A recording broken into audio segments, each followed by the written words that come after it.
हम भारतीय न्यूज, आपकी सोच से भी तेज खबर। राजनीति के आंगन से जुर्म की दुनिया तक, ग्रामीण इलाकों से शहर की गलियों तक, प्रदेश की हर छोटी बड़ी खबर से करेंगे आपको रूबरू।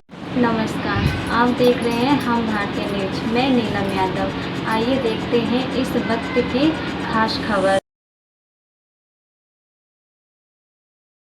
ऐसा कि हमने वहाँ पे जो 3 स्क्रब टाइफस के पॉजिटिव केसेस थे और साथ में जो फीवर के केसेस थे, उसके पर्पज़ से जो हमारी विजिट थी वहाँ, तो विजिट पे हमने जो तीनों मरीज़ थे, तीनों मरीज़ों का इंटरव्यू लिया, बातचीत की।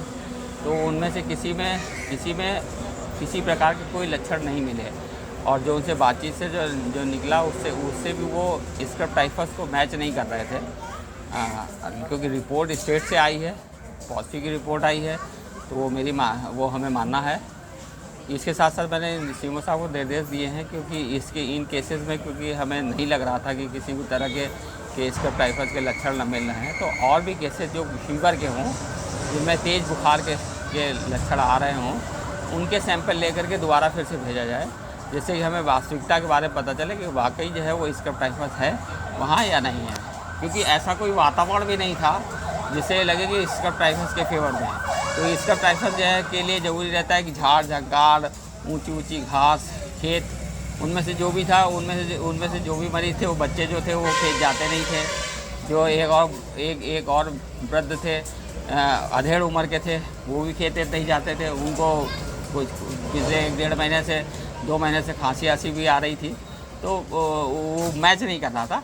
तो मैंने इनसे कहा कि और सैंपल जो है ऐसे मरीजों के कलेक्ट करिए जिनको हाई ग्रेड फीवर आ रहा हो।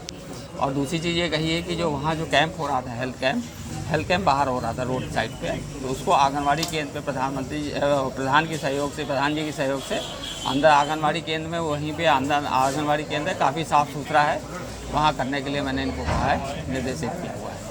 डेंगू या वायरल की बात करें तो इटावा तो होती नहीं, कितने लोग प्रभावित हुए? अब इसके बारे में मैं ज़्यादा डिटेल में सीएमओ साहब ही बता पाएंगे, क्योंकि अभी मैं जब जाऊँगा, जब रिव्यू करूँगा, तो रिव्यू करने पे इनसे सारी चीज़ें मैं जानकारी इकट्ठा करने के लिए इसी पर्पज़ से ही आया हूँ कि मैं उस संबंध में जो है जानकारी इकट्ठा करूँगा कि फीवर रिलेटेड कितनी डेथ हुई है। देखिए, फीवर के केस में डेथ अगर हुई तो कोई ज़रूरी नहीं कि सारी डेथ डेंगू के ही कारण हो रही हो। बहुत सारी कोमॉर्बिडिटी भी रहती है, अक्सर जो है बहुत सारी और दूसरी बीमारियां भी रहती हैं जिनमें फीवर आता है, उसके कारण भी डेथ हो सकती है, जिसका कि हम लोग डेथ ऑडिट कराते हैं।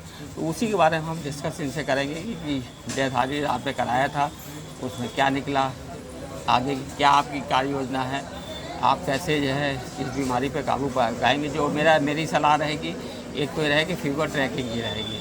फीवर ट्रैकिंग का मतलब ये है कि जो भी हाई ग्रेड फीवर के पेशेंट कहीं पे भी पाए जा रहे हैं, उनकी लाइन लिस्टिंग की जाए और लाइन लिस्टिंग करके उनके मोबाइल नंबर के साथ साथ उनको ट्रैक किया जाए।